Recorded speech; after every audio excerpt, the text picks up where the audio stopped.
You have a message. You want to share that message. You want it to be social, to go viral, and spread across the planet. But how do you get started? Tune into Amplify, featuring host Ken Rochon. This show is here to help you take that message and channel it through the most effective marketing techniques to not only be successful, but have a positive impact on the world.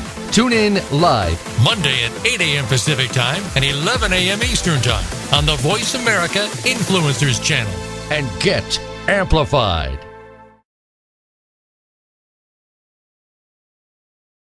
Well, welcome to Amplified during a very interesting time. We have an interesting guest, probably one of my favorite guests in the entire world. So we are going to be bringing Jack on right away so he can download his brain and heart and help you actually become more abundant and life-changing in your pursuit of excellence. Andrea? Good morning, Jack. I'm so excited for you to be here. We have so many wonderful things going on in the world and, where we can create positivity. So having you here to get us started about that and helping people overcome challenges is super exciting to me. I'm pulling up Jack's bio here. We're doing something new today for the first time ever. We are breaking history with Jack Canfield and being live on Zoom, which makes it a little more fun to create some new opportunities to look up information. So Ken, if you can banter with Jack a moment or tell us something new, I get this all pulled up.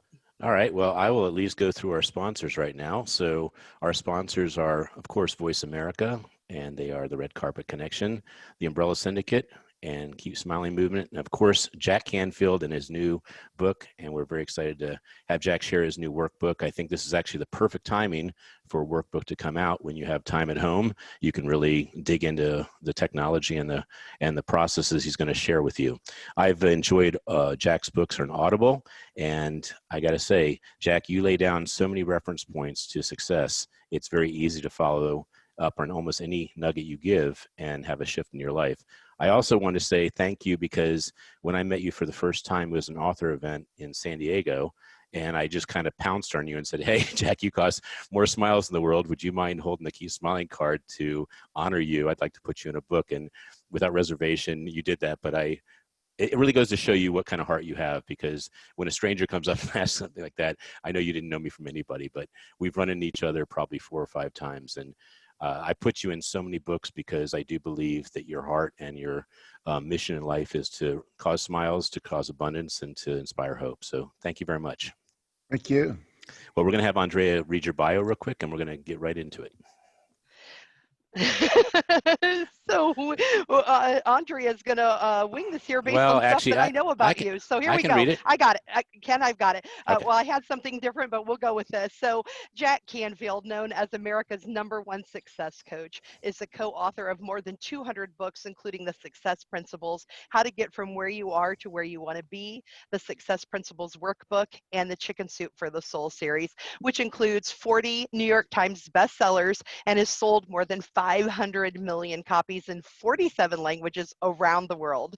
Jack is a featured teacher in the movie The Secret, and he has appeared on more than 1,000 radio and television shows, including The Oprah Winfrey Show, Oprah's Super Soul Sunday, and The Today Show, Fox and Friends, and Larry King Live. He has conducted live trainings for more than 1 million people in more than 50 countries around the world, and he holds 2 Guinness Book World titles and is a member of the National Speakers Association Speaker Hall of Fame. Welcome to the show. Standing ovation to you. Yay!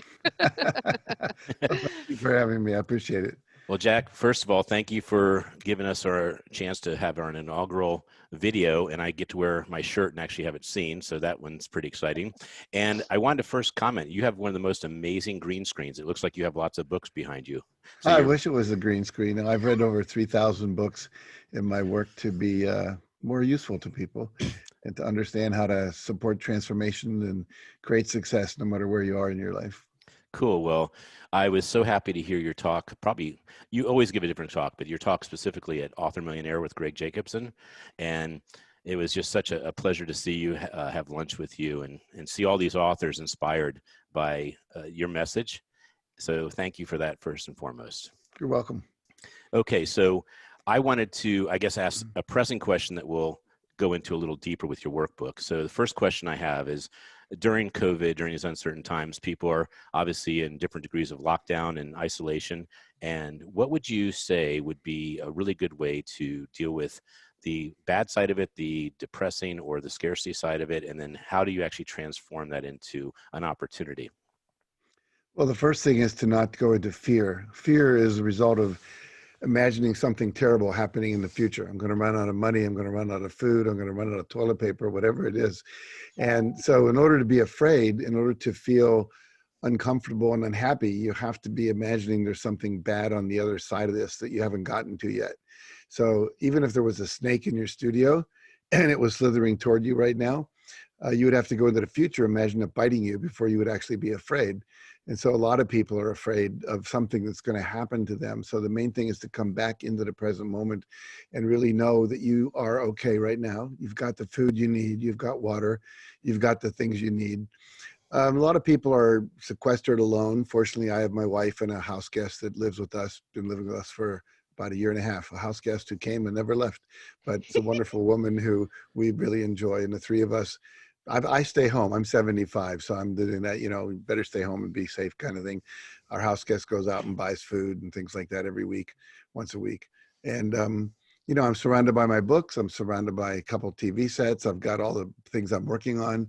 I think this is about the 40th podcast I've done in the last 2 weeks. So basically for me, I'm really happy. But for most people, you have to look at, excuse me, do you have the skills you need to maintain your state of happiness? Most people have never mastered state management. In other words, do you meditate? Do you focus on the positive? I heard a story recently that was good about a Zen monk who was being trained in Thailand, walking through a field, and his master looked over. There was this huge rock that would take about 2 people to pick up. And he said, "Is that rock heavy?" And he said, "Yes." And he said, "Only if you pick it up." And the idea being that you are hearing all this negative news every day. If you sit and watch the news all day long about how many people have died and how many people are this and when are we going to be able to go back to school and so forth, you could get depressed. But if you just stay away from that and focus on what's good and don't pick up that rock of heavy news and carry it around all day long, then you're not going to be so worn out. You're not going to be so depressed. You're not going to be so negative. So I think it's focus on the positive, and then learn to meditate if you don't know how to meditate. I teach something in the morning called the Hour of Power. 20 minutes of meditation, 20 minutes of exercise, and 20 minutes of reading. Now, today, most of us at home, some are working and they can work from home. We know that 2/3 of Americans still have a job. They're either working in an essential business where they're allowed to leave their home, or they're working at home like you are right now and I am. And then 1/3 are out of work. So if you are home and you're out of work, this is a time to develop your skills. So when the job market opens up again, you've got more skills, things like reading the Success Principles Workbook and going through the processes, learning how to meditate, maybe learning a foreign language like Spanish or Arabic or Chinese or something useful that would be, depends on where you live and what you do. So there's a lot of opportunity to be happier by learning to meditate, be more fit. Most of us say, "I don't have time to exercise." Well, yes, you do. You've got all day to exercise. And I know it's challenging if you're trying to reach the unemployment office and get your unemployment checks and saying, "Sorry, we're experiencing a heavy load of calls right now," and you've made your 50th call. But do the things you need to do. And then finally, I would say, if you are an entrepreneur, this is a time to pivot, to look at what can I do in this world where I could actually be making money. Just to give you one example, there was a guy who I know who owns a gym, and he was renting, people would come in and they would go on the treadmills and the spin cycles and all this stuff. And he was doing a very good living at that. And then when they said social distancing, nobody can gather in groups of 10 or more, basically people stopped coming to his gym. So he had about 2 days of depression. And then he said, "Well, wait a second, what resources do I have? I've got all this equipment. People still want to exercise." So he sanitized all the equipment, called up all his clients and said, "Would you like me to deliver a treadmill or an elliptical or a set of weights to your home?" And if they said yes, he rented them the equipment. He was making as much money now as he was before because he got creative. Another woman called up all the businesses that were closed down in her town and said, I can come in and sanitize all the equipment before people come back to work. So she's now going into all these offices and sanitizing all the Xerox machines, the computer consoles, the doorknobs and handles and all that kind of stuff. So there are ways, if you're creative, to figure out how to earn a living, even if you're sequestered. Very good. Well, I wanted to, the Keep Smiling books, when I first met you, we may have had 10. I mean, if that. And I know with how many Chicken Soup books you've had, that's a very small number, but we have jumped over 100 at this point. Congratulations. That's great. I will say that we have some really cool names like Frank Shankwitz, Dr. Ivan Meisner. And of course, one of my dreams is to have your name and your story to share how you inspire hope and how you created your life. So that is not to put you on the spot. That's just to say, I'm putting it out there as a positive thought. Okay. That sounds like fun. We should probably do that. Well, what I want to do is I wanted to actually share with the audience, hopefully something they haven't heard before. You can go as deep as you'd like, but I have a prediction that when people really focus on creating their who, that their why and their how become very powerful.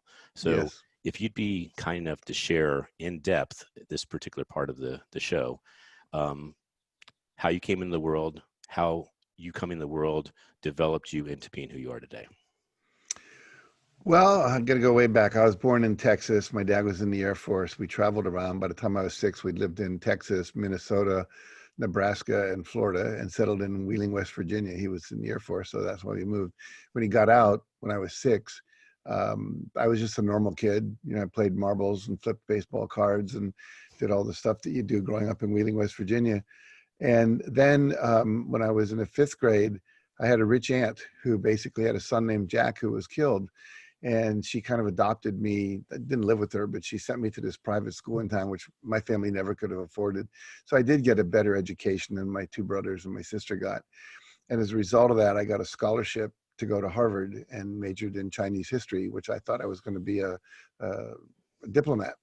But my senior year, my friend said, oh, you want an easy A? There's this course called Social Relations 10. It's an encounter group. You just sit around and talk about your feelings.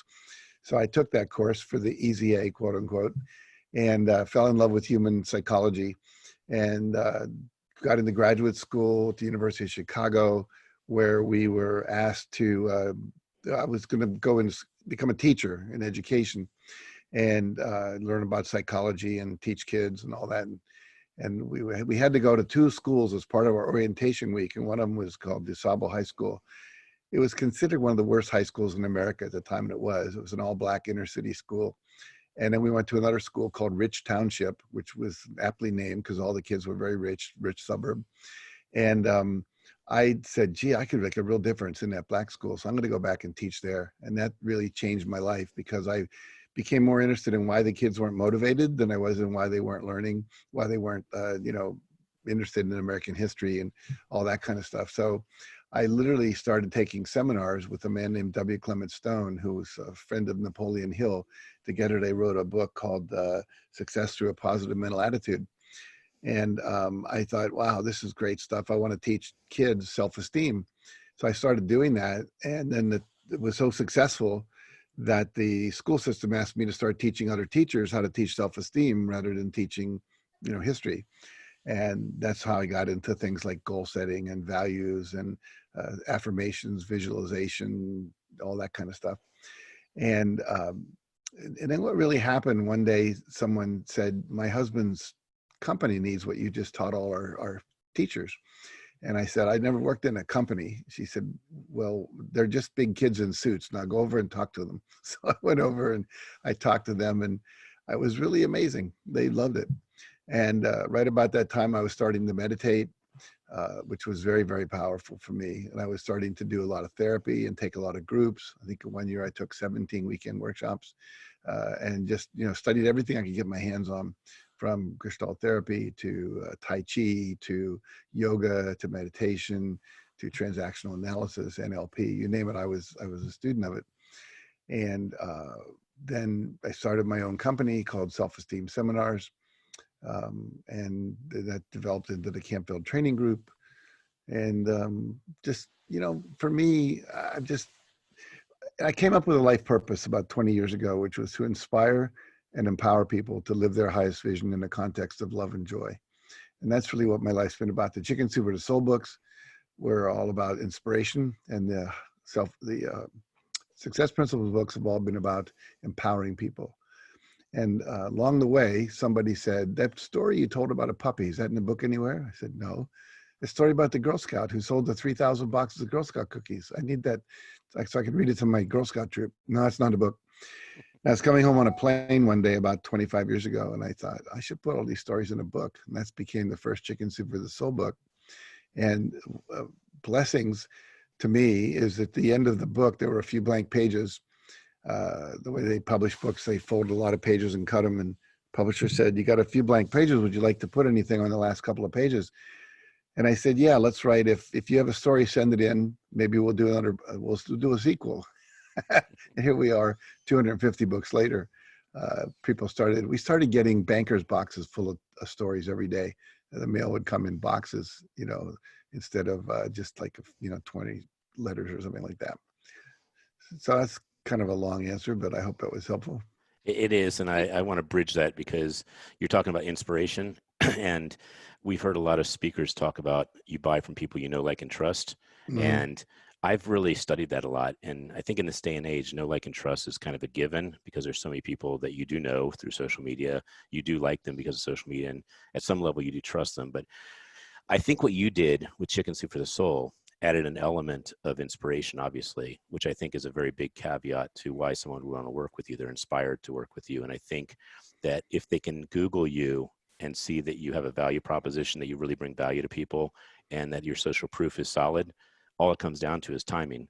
So mm-hmm. I just wanted to say that I think that we're trying to mimic you with a hope a dose with our chicken soup, our chicken soup version, which is Keep Smiling, which right. is only one story from an author, where yours is so many, and then having all the people that are, I guess, correlated or congruent to that theme. So I wanted to ask you about, was there something in your childhood that signified, I want to be a leader, and what was that? Who was that person that caused it? Because what I'm getting to is when people don't have those optimal circumstances, like grandma adopting Jack or going to a private school, what mm-hmm. is the ignition switch that they have an opportunity to hit to become a leader? Well, I think any place I've ever been, I wanted to be on the inner circle. I just did. If there was an organization, I wanted to be in the top of it. Not always like the top, but in the inner circle of the top. So I would say the private school I went to was actually a military school. I was a day student. I didn't stay in the dorms, but it was very quickly clear to me that the officers, were the people that had the most power. And so by the time I was a senior, I was a captain and I was in charge of a company and all of that. I probably would have been the commander of the whole battalion, but they said they wanted me to be the teacher because I was such a good teacher. So they gave me all the freshmen who didn't know anything. And so basically I got to teach them how to do, eyes right and forward march and port arms and all these kind of things. And we actually won the final competition at what they call final drills. And so I was a natural teacher. I was the head of my high Y group in high school. I was a vice president of fraternity in college. I would have been a president, but I had a beard and they didn't want anyone with a beard to go to the National Council, which was in Alabama. So, and I just always kind of wanted to do that, and even to this day, I've founded 3 organizations and I'm on the board of directors of about 5 and advisory board for about another 10. And this desire to matter, to make a difference, to be seen as useful, all of those things that were driving me, I think. Mm-hmm. At what point of your creation of your Who did a purpose, you alluded to it being 20 years ago, but was there another time that you said, my why is to do this, and it developed into another why? And then my second question is, do you ever stop creating your Who? I don't think I even thought about what my why was until Simon Sinek wrote a book about it. With Chicken Soup for the Soul, we just had this inner phrase called changing the world one story at a time.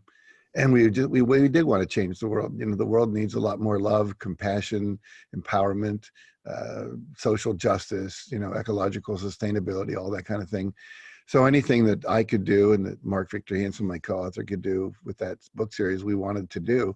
So we had a lot of different themes, you know, chicken soup for the grieving soul, chicken soup for the single soul, chicken soup for the teenage soul, chicken soup for the volunteer soul, as well as, you know, women's soul and men's soul and all that.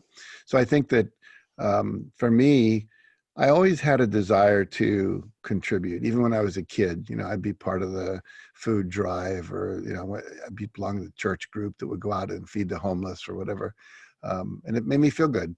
You know, what we found in research when we were doing Chicken Soup for the Volunteer Soul is volunteers always say they got more back than they gave, you know, that they felt more joy, more love, more fulfillment than if they had stayed home.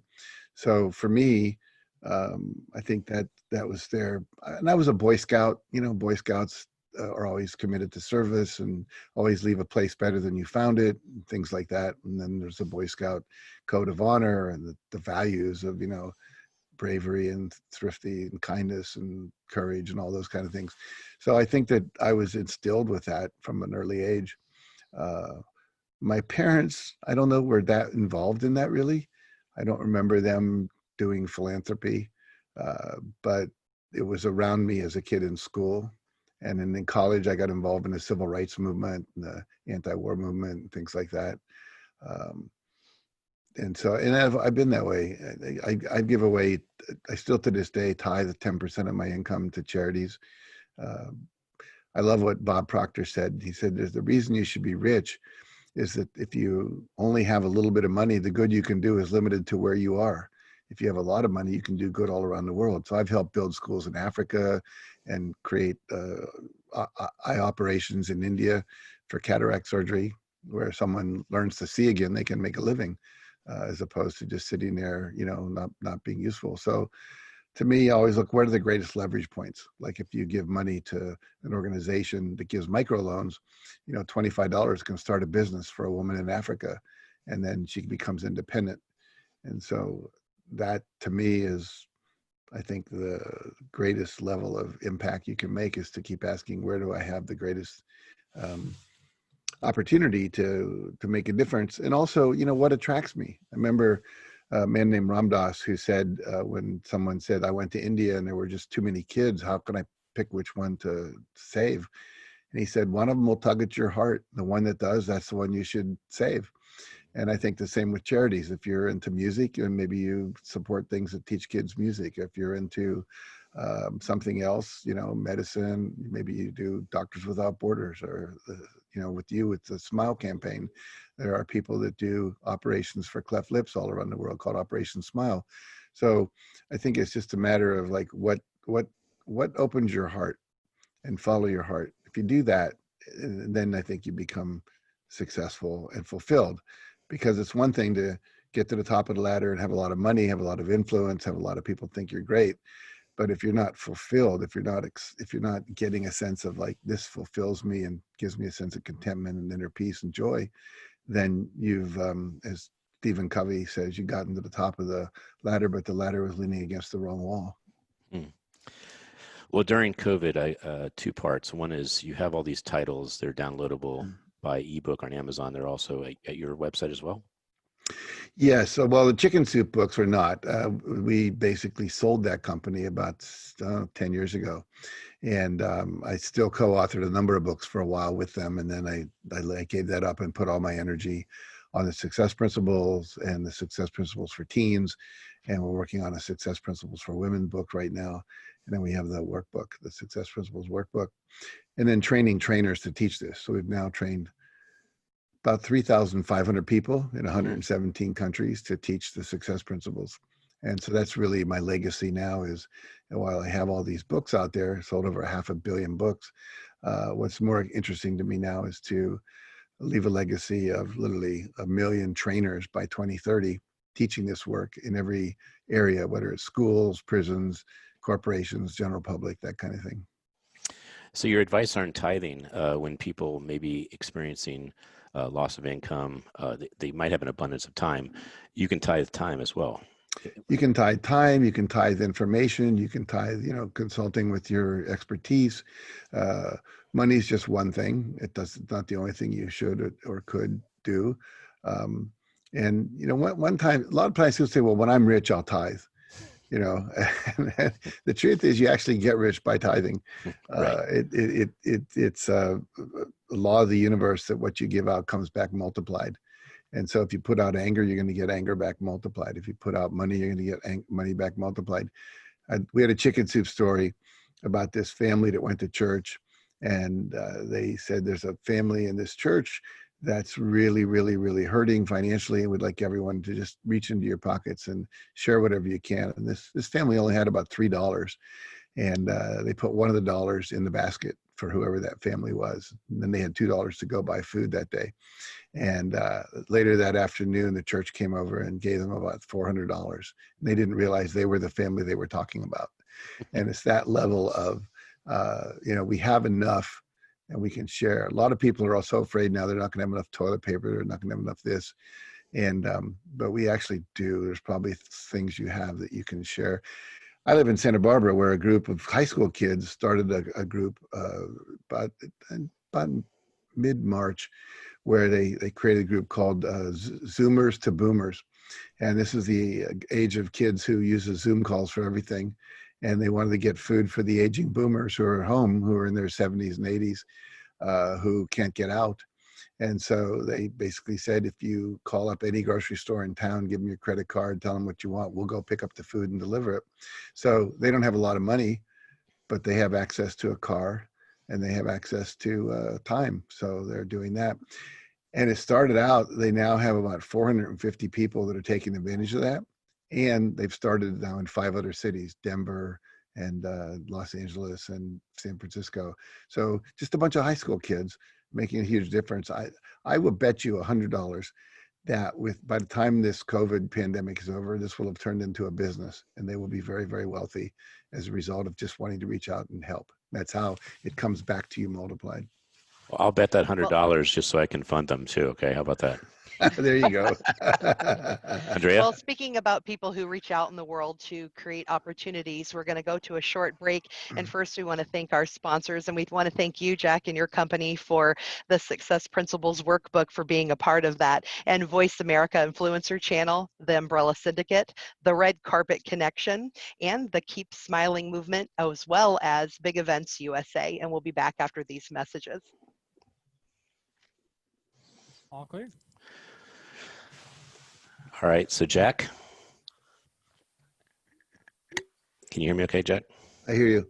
Okay, so I didn't finish one part that I wanted to finish for segment 1, which was how does one find out their purpose-driven life? How do they figure out their purpose? And then we're going to go right into everything about your workbook, but we're going to do it from how you create abundance and then how they actually do it with the workbook. Okay. Is that cool? Great. That'll segue well, because I have a whole chapter on figuring out your purpose in the workbook. So it's a nice segue. Super. And I think it'll be ambitious to hit all 9 questions, but I'll do the best I can to make it very fluid. Don't worry about those questions. In fact, one of my co-author came up with them. I'm not attached to them at all. If you want to, there's a couple that I like that I would like to focus on. Okay, Thanks. no, it's great. I'm just saying. This is Amplify. To reach the show today, please call 1-866-472-5795. That's 1-866-472-5795. We also would love to hear from you via email to info@umbrellasyndicate.com. Now, back to Amplify. Well, we are back and we are video live with Jack Canfield. So exciting. And Jack, we never will have enough time with you, nor will anyone, because you are such a wealth of information. So I will go ahead and ask the question I want to finish before we started segment 2, which is we have people that are sitting and looking for maybe the fact that they didn't know how precious life was. And when they see this COVID epidemic and they see that life is not predictable, they all of a sudden associate a lot of value with their life. And so the natural question would be, how does one find the most value by creating a purpose-driven life? And how did you? Well, when you know your purpose, as I said earlier, you can get to the top of the ladder and it's leaning against the right wall. So you're not only successful, but you're also totally fulfilled and content. And you've led a life of significance and not just a life of, abundance or prosperity. That's a great part of it, but it's not the only part of it. So for me, it was a matter of just following that which was interesting. You know, a lot of people say, follow your joy, follow your bliss, follow your heart, and the money will follow. And that's what I did. I always was interested in the next thing, whatever that was. First, it was like being a teacher. Then it was teaching self-esteem. Then it was teaching adult self-esteem. Then it was realizing I wanted to teach the general public and not just teachers. And then I wanted to write a book for teachers. Then I wanted to write a book for the general public. And then somehow all these stories wanted to be in a book. So I wrote that. And I remember for me, I decided I was going to write 2 stories a week for a year, which would give me 100 stories. And that's what I did. And then people started sending me their stories, and we started writing more books and more books and more books. And then one day, Ken, what happened was I literally got tired of being inspired by all these stories. You know, it's like, not another one-legged guy climbs Mount Everest. We've seen that before, you know. And I said, okay, it's time to move on. I didn't know exactly where I was going to go next, but I knew I was done with that. And sometimes letting go of that which is working, but it's not fulfilling anymore, is challenging, but it's the thing you need to do. And somewhere in that journey, I met a man who said, there's a way to discover your purpose. And you can close your eyes and you walk up to the top of a mountain. There's a golden temple. You go in and there's a skylight. This angel comes down and the angel gives you a gift. And in this golden box, and what's in the box, and what was in my box was a big heart. And what I realized was that it was all about love. And then I did it again a couple of weeks later, and I got this dancing frog. I said, what the heck does a dancing frog have to do with this? And I realized it was about joy, and I wanted to have more joy in my life. That me, you know, anyone who knows me knows I love to tell jokes. I'm a little bit irreverent. I like to dance and have fun, and that I'm a very loving person. So these are my 2 major qualities. My wife's major qualities are transparency and authenticity. You know, she's the most authentic person you'll ever meet, and she tells you exactly what she thinks. There's no filters whatsoever. So I started living my life saying, you know, my purpose is to expand love, to help people be loving and experience more joy. And then I think about 10 years ago, I met a man who took me through a paper and pencil exercise. And I'll share this so your listeners and viewers can do it if they want, which is to ask yourself, what are 2 qualities that you most enjoy expressing when you're interacting with other people? And for me, as I said, it's love and joy. And then the next question is, what are the 2 ways you most love expressing that? Well, for me, it's inspiring people and empowering people, inspiring them with stories and empowering them with tools that they can actually achieve what it is they want. And like I put in the Success Principles books. And then the next question is, if the world was perfect according to you, what would be happening in that world? According to me, everyone would be living their highest vision. Like if everyone lived what they're supposed to be. I think every person's a cell in a body called humanity, and every cell has a different function. Like lung cells are a different function than heart cells or kidney cells or liver cells.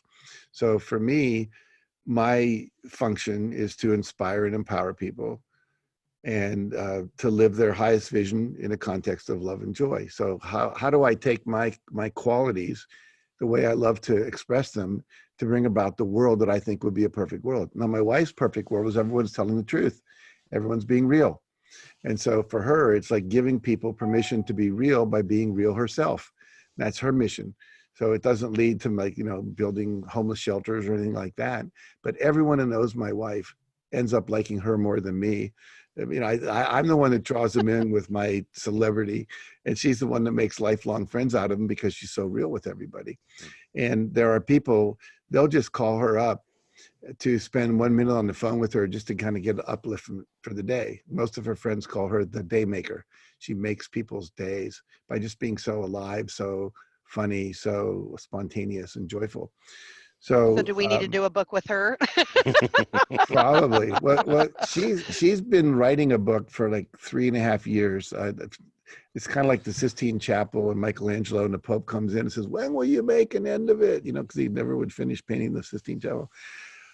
Called Stepping Out of the Shadows. And she grew up in the shadow of her mother, who was a award-winning actress. She grew up in the shadow of her first husband, who was the best skier on Mammoth Mountain. And then she grew up in the shadow of her second husband, who was this incredible artist. And then she marries me. So she's always in the shadow of these big people. And it's like stepping out of that shadow into the full expression of herself, which is it's a great story, but needs an ending. And she keeps saying, no, it's not quite done yet. You know, well, you're going to be dead, and then no, you won't be able to finish the story. But she is writing a book. Well, I'm going to give you an edge, Jack. If you'd like, tell a joke, and that's going to really have the people draw to you. I'm not going to tell a joke. Most of my joke are not worthy of public broadcast. Okay, fair enough. Fair enough. Well, however, if we had thought about it, you always show the funniest of pictures and so forth when you're presenting. You've been doing that for years. I love it. I do use a lot of cartoons, and I've been collecting a lot with the COVID virus. I saw it was a meme the other day of a dog, and it was up on the top of a counter, like, you know, above the dishes, way high up by the ceiling, and was saying, "I am not going for another walk just so you can get out of sheltering at home." I saw that one. Yeah.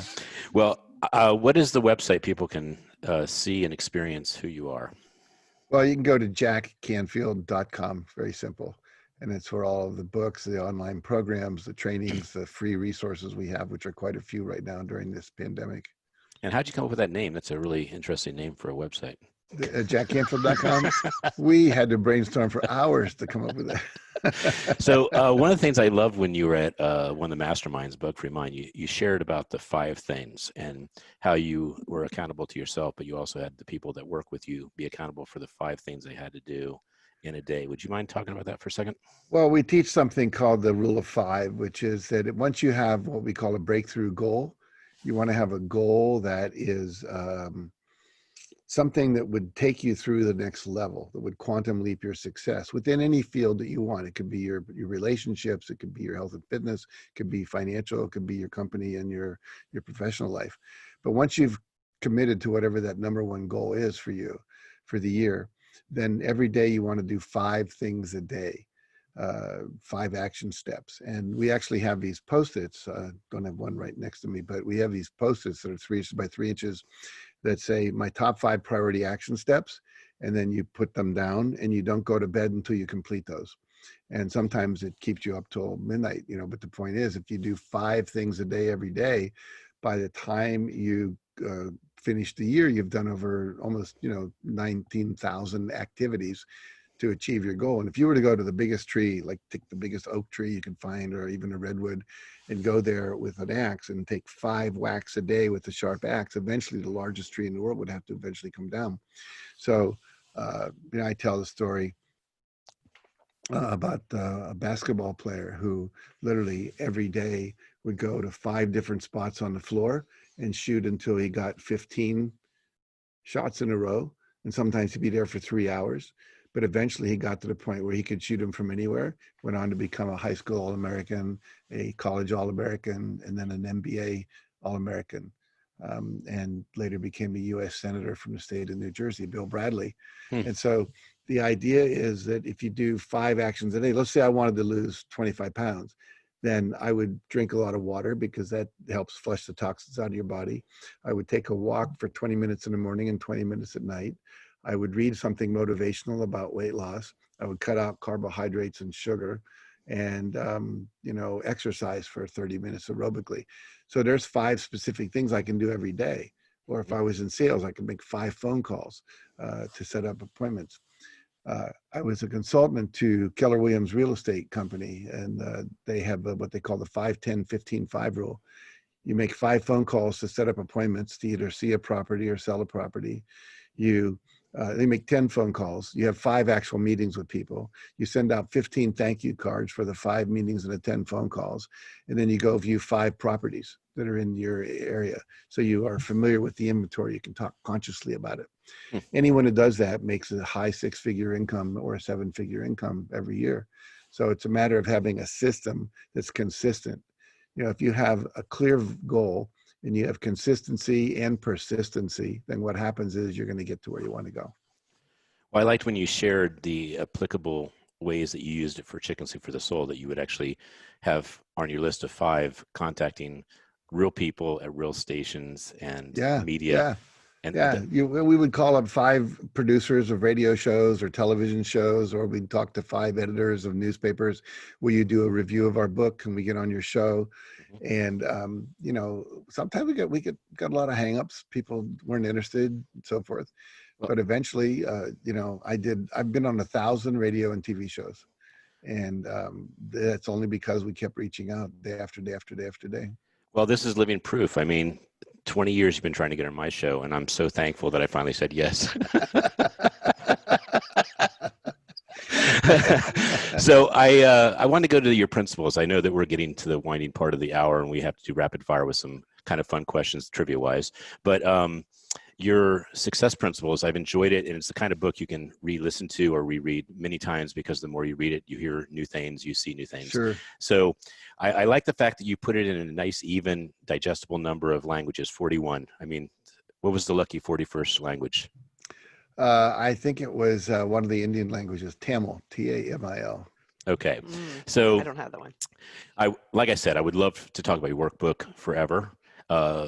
But let's just go to the real nuggets that we can cover in this time that we have left. So what are some of the things that you'd like to talk about your workbook and how it's applicable in this COVID situation? Well, I'll hold it up for the viewers so you can see what it looks like. And right now, the only place you can get it if you're sequestered is by going to either Amazon.com or BarnesandNoble.com, which is just capital B, capital N.com. And they'll send it in the mail to you. Or you can download it. I think it's better to have a hard copy because it is a workbook. There's lots of pages to write on where there are actually activities and exercises and worksheets. And there's 17 principles that we've taken from the larger book, which has 64 principles, and said, okay, if these are the core things, if you do them, it's like a combination to a lock. If you know the combination to a lock and you have the right numbers in the right order, then your lock will open. It doesn't matter who you are. And that's true for this workbook. I don't care where you're starting. I worked with a real estate agency not too long ago where some people were making $30,000 a year. Some people were making $300,000 a year. And within 2 years, everyone had doubled or tripled their income. And that was our goal, double your income and triple your time off. And they were doing that. So the 17 principles, one of them we just talked about, which is know your purpose. And so I share with you the 3 ways that we talked about, and there's a worksheet to walk you through the exercise that we discussed on that. The first chapter has to do with taking 100% responsibility for your life. And I teach a formula in there, E plus R equals O. There's an event plus your response equals an outcome. And just like the COVID pandemic is an event, we all have a response to that. Different responses produce different results. 2 plus 2 equals 4. If you're not happy with 4, you want to be making 6, called I want more money, I want more happiness, I want better health, I want better relationships, then you have to do something different in your response, because the event just is what it is. The event's the same for everybody. And then what happens as a result of that event is that we have a response. You know, when the recession happened, in around 2008, 2009, everybody that lost their job was in the same situation. It was the same economic reality. But some people got creative and did different things. One woman basically realized all her friends and everyone she knew was selling stuff on eBay to get money. So she developed a service called, I'll pick up your stuff, I'll take it to my home, I'll wrap it and box it, and I'll ship it for a small fee. And so she started the business, which she still does today, which is helping people ship whatever they want to, that they sell on eBay. Because if you're selling a dresser or a crock pot or something, you know, you obviously don't have the stuff to do that unless you, and if you can't leave your home, well, she does. And, you know, she's doing very, very well. So it's not the event, it's the response. And so once you realize that one of the major responses people have to a lot of events are they blame. Like they blame the government, you blame the Chinese for the COVID virus, you blame Trump for not acting sooner, you blame Fauci for pushing the guy too soon to do this or not too soon enough to do that, blame the governors, the mayors, the doctors, the whatever. So we're all blaming somebody, blame our parents for being alcoholics, not loving us enough. Man, we blame the weather for the traffic jam and so on. And then there's complaining. A lot of us complain about things, and we know that complaining only happens when you have something you know is better that you prefer that you're not willing to risk creating. If I'm complaining about my wife, it's only because I've seen some woman on TV on some sitcom, let's say, who seems to be more enjoyable to live with than my wife. If I didn't have that image or was a better person, I wouldn't complain. If all the women on the planet just disappeared tomorrow except my wife, I wouldn't come to you, Ken, and complain about my wife, because I'd go, hey, there's only one that I got her. This is really good, you know? And so complaining means I have a reference point of something I prefer and not willing to risk. And so a lot of people will complain about it rather than do something about it because it's not as challenging or risky. And then the last thing is people make excuses instead of like just doing the thing they need to do. So in the workbook, there's exercises to help you break through and realize, where do I complain? Where do I blame? Where do I make excuses? What would I rather have? And then how could I go about getting that? We go through clarifying your vision, how to set goals, how to create an affirmation and a visualization for each one, how to use this rule of 5 we talked about, how to use feedback, how to ask for feedback, how to ask for what you want, how to resist rejection, and how to persevere, how to have a mastermind group and an accountability partner, all the things. See, I've studied billionaires and millionaires and successful people in every field, over 750 people I've interviewed or studied their lives. And I just wrote a foreword for a book called The Billionaire Secret. Guy interviewed 21 billionaires around the world in 17 different business, industries. One of the things he discovered was every single one of them got up before 5:30 in the morning. Every one of them meditated. Every one of them read every day, and every one of them exercised. Now think about this. People from 35 to 81, they're getting up. These are 3 things they're all doing randomly out there in the world. And so we can study what are the things that successful people do, which I've done, then say, how do you put that into your life? And the workbook actually walks you through it. So if you just do the exercises page after page, I say, don't read this book, do this book. And if you do it, your life will be different. And as you said, when we came on the show, if you'll just do this during the coronavirus, shelter at home time, you'll walk out of this pandemic a better person. Your who will have changed. You'll be clear about your why. You'll have a set of skills you didn't have before, and you'll have a plan for how to nail your top goals. That's awesome.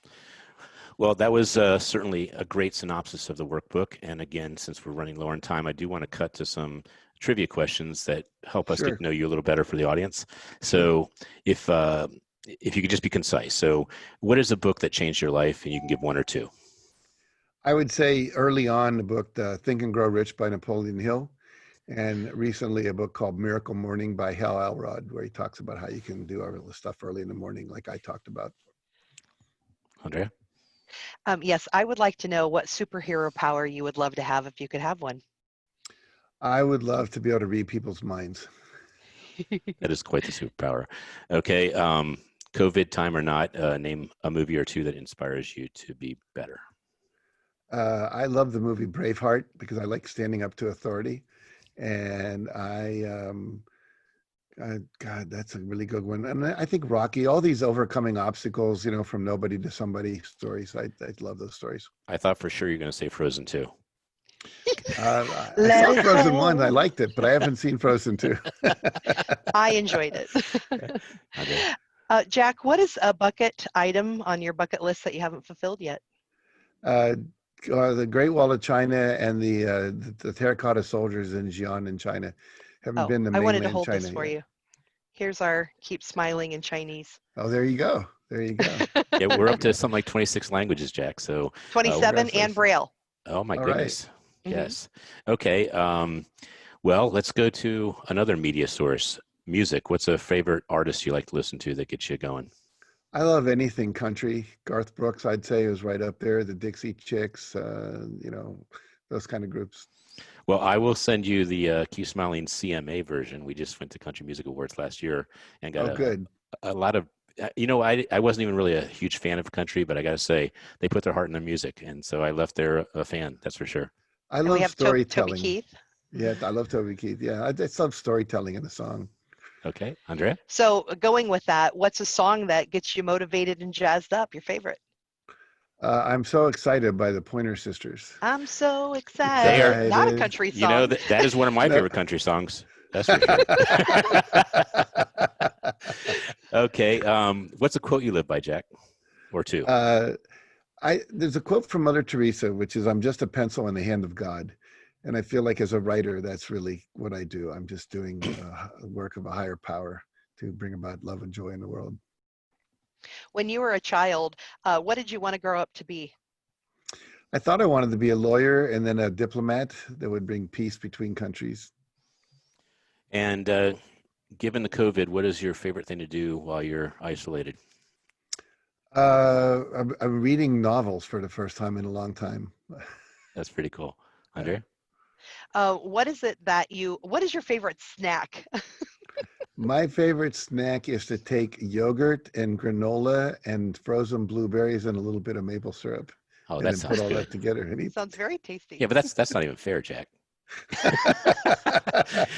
Who's a person, I guess you can answer this two ways. Who's a person you haven't met you'd like to meet, and who's a person you wish you had met that may not be with us anymore?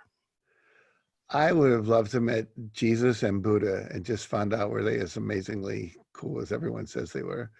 And Barack Obama, I think he was a great leader. And I just think, he didn't do everything perfectly, but a very interesting guy. But you haven't met him yet? No, I haven't. I've met 2 presidents, but I haven't met him. Well, he's begging to get on our show, so let me see what I could do to get him on the show and connect him with you. Okay, go for it. Andrea? We decided to let you on first, Jack. Okay. Thank you. We thought you could be his intro. I want to know what your favorite children's book is. Do you have a favorite? Geez. I think the Velveteen Rabbit, Brown Bear, and Goodnight Moon. 3 of them. Those are really good. So let's tell people again how people can get the new workbook and connect with you and get all the great references. The best way to get the workbook is to go to the successprinciplesworkbook.com/order, because you'll be able to order it through Amazon or Barnes & Noble or Books A Million, but you'll also get a couple of bonuses, which includes an 1.5-hour masterclass on the Success Principles by me. You'll download it and listen to it and watch it because it's a video. And then if you want to know about our training programs, we have online training programs where we take you through the Success Principles for like 20 hours. We have a train the trainer program. Just go to jackcanfield.com. So either of those will get you where you want to go. Well, thank you very much for being on Amplified. I hope you feel like we've amplified your goodness. You certainly are a person worthy of that.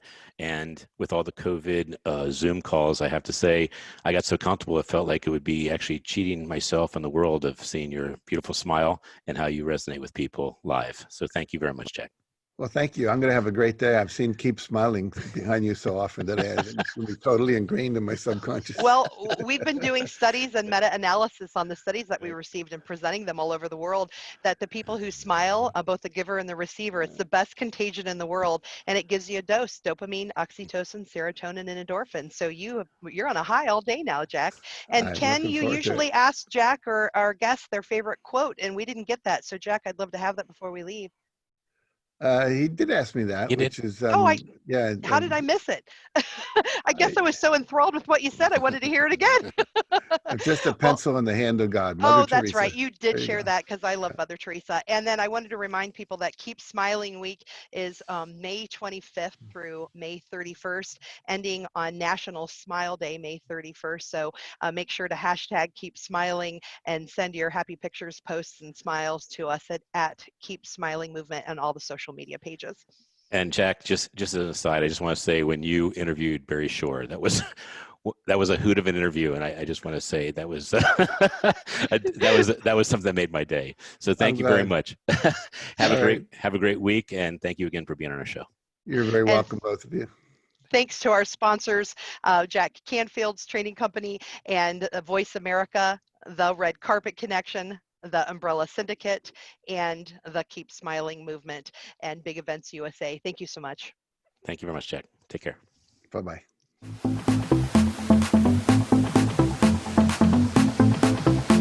We hope you've enjoyed this week's edition of Amplified. Be sure to join Ken Rochon Again next Monday at 11 a.m. Eastern Time and 8 a.m. Pacific Time on the Voice America Influencers channel.